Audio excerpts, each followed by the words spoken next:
Hey everybody, how's it going today? So I'm gonna go over another book which I've been reading lately. This one is The Art of War, the ancient classic by Sun Tzu. Um, and the intro is written I think by an Australian English publisher, writer as well, Tom Butler Bowden. Um, and the book as well is actually summarized into two parts. So one part it goes into Sun Tzu, and the other part it states the writings of Wu Tzu, which is like I believe he was another famous Chinese general. So in the book, basically, this is really I actually read this book every single morning, and it just helps me understand the importance of knowing what I want in life, and like leading my life like a true general, like Sun Tzu was. There's a guy on the YouTube, by the way, Elliot Holtz. If you ever see him on the YouTube, type him in, Elliot Holtz. He talks about how he also reads this book every single morning, also. So in this book, basically, there are like a bunch of golden nuggets, and I'll just share today some of the golden nuggets I took away from the book, which I use in my life, right? So with Sun Tzu and the Art of War, right? Probably the main thing which I took from the book was the five indispensable matters. Now, what are those five indispensable matters? Well, number one is called the way, and that's like a singularity of purpose as well as effective goals, right? Now, how do you achieve effective goals, right? There's another good book which you guys can read. It's by really who many consider the founding father of the modern NBA system, Peter Drucker, called The Essential Drucker. And in that book, he basically depicts how you can choose effective decisions, and how you can choose effective actions, basically. And he goes more into being an effective executive of your life, and the importance of measurements, goals with objectives, reasonable objectives as well, etc. Peter Drucker is also famous for saying the greatest wisdom not applied to action and behavior is meaningless data. So it's not what you know, but it's what you do, right? Carnegie also said something similar when he said, knowledge isn't really power until it's applied. So I think that was like a really good lesson as well.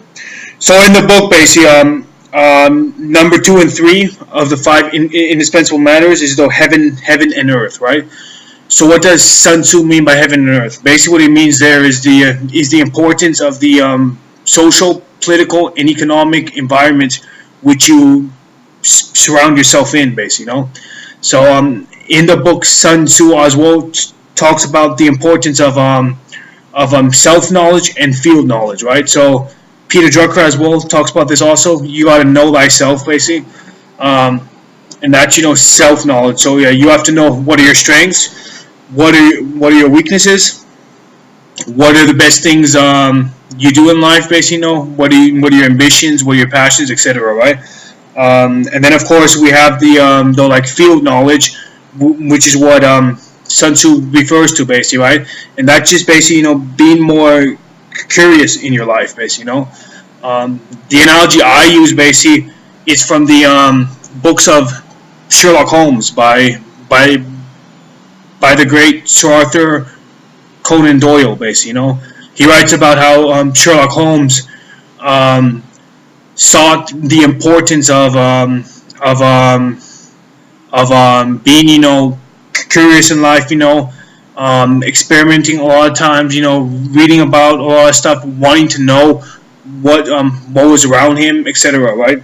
And so that's how I kind of view my life, basically. I try to always just to be more curious in my life, basically understand more throughout my life, etc. And then of course Number four of the five indispensable manners is the leader, and that's hard and soft attributes, basically.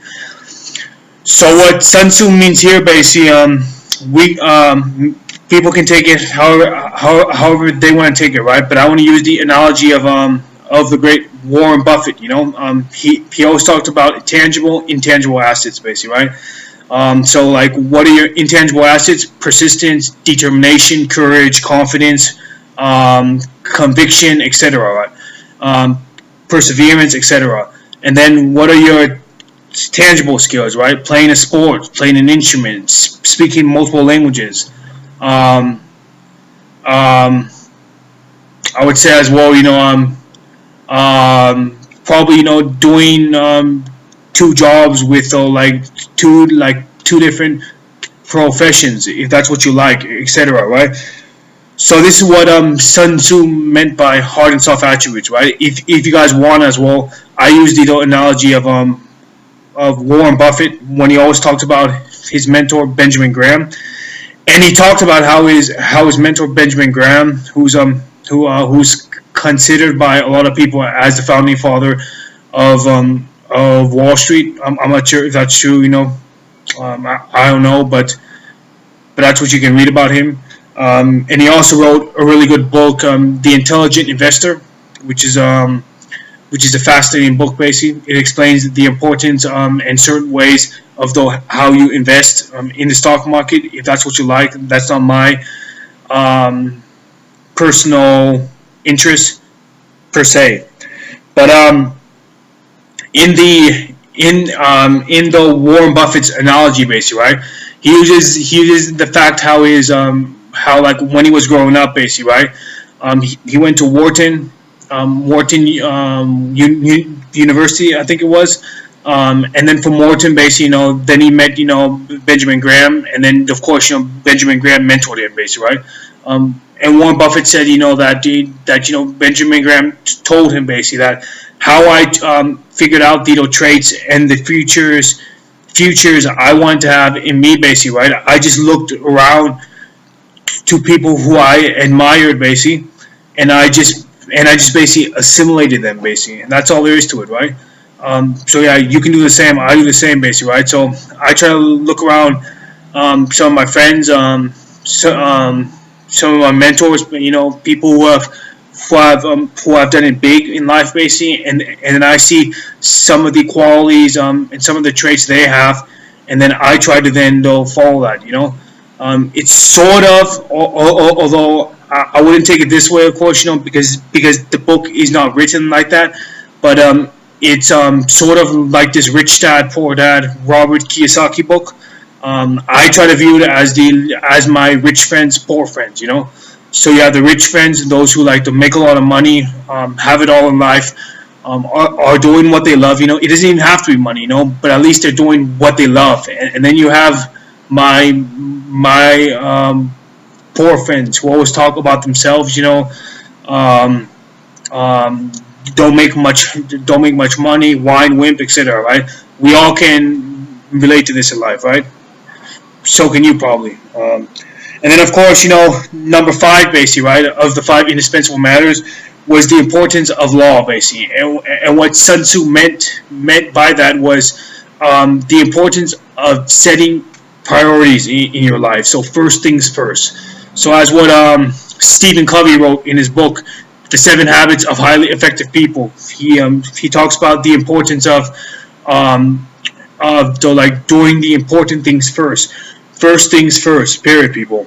So in my life, basically, I've actually tried to adopt what Grant Cardone, who's another famous entrepreneur, writes in his stuff, where he writes about the importance of every day when you get up and stuff, write down either on a piece of paper or on a chalkboard or on a blackboard or anything, basically, right? Or even on your laptop, PC, whatever, right? What are like the 5 goals or like the 5 priorities which you want to do for that day, basically, right? And you just stick to that, right? Less is more, people. Another really good book which explains setting your highest priority right, and then having the rest follow. Is in another book called The One Thing by Gary Keller and Jay Papasan. Gary Keller is one of America's richest real estate moguls, basically, and he's built a real estate empire, billionaire, and he explains, what he goes through his life about setting priorities, basically, right? Priority number one at the top, and then everything else follows, right? And so I thought that was also important. Now, the last point, which I wanted to point out, apart from these 5 indispensable matters, was the point when Sun Tzu talks about not being a rigid ideologue. What does that mean, basically, right? That means to not have what those Charlie Munger called extreme ideologies. And what does that mean, basically? Of course, right? You always want to knock it down. You want to get to the root of it, right? Ivan Pavlov said, to always try to penetrate the mystery of the ideas, thoughts, facts, whatever, right? So if you get down to the deep root of it, right? What does it mean to not be a rigid ideologue, right? It's really basically to follow one of the greatest people who have ever lived, Charles Darwin, in paying special attention to the disconfirming evidence, right? So of course, as you guys are aware of, right? Mostly, we always tend to think, black, white, binary thinking, yes, no, 0, 1, whatever, right? And so what Aristotle said basically is that the answer is never really actually on one side of the spectrum nor on the other side of the spectrum. If not, it's somewhere within the middle, the mean and stuff, So so basically what that means is that you want to basically minimize and actually reduce, if you can, confirmation bias. And that means, you want to try to read a lot of books, extensive amount of books, basically. And if you don't believe in one religion, you maybe read another religion and see how they are different, how they also correlate. I'm not saying that you have to stop being who you are, of course not, right? We all have a freedom to choose who we want to be in life, right? And we also have freedom of religion, freedom of speech, and everything like that. And I'm all for that, period. But I'm just saying that to really have a more accurate understanding of life, basically, it's really important to not cling neither on one side nor on the other side. You want the anti-sweet spot, not the extreme sweet spot, nor the other extreme sweet spot. If not, the anti-sweet spot. So I thought those were the main features and ideas of the book, basically. I really do recommend whoever wants to read this book, basically, to actually buy the book. It's not a long book at all, and you just have to skim through it. You really only have to read the intro, really, and then of course, excerpts as well throughout the book if you want to read that as well. Wu Tzu's understanding of life, teachings about how to go throughout life are also useful as well. And the book only costs around $21, so it's not much, basically, and it's a wonderful investment in you. Remember, Buffett said, right? It's not the money that matters, but it's the value, right? So it's never about money, value. You always want value in life. So, wonderful book. Get it if you guys want, and I'll see you on the next book review. Thanks.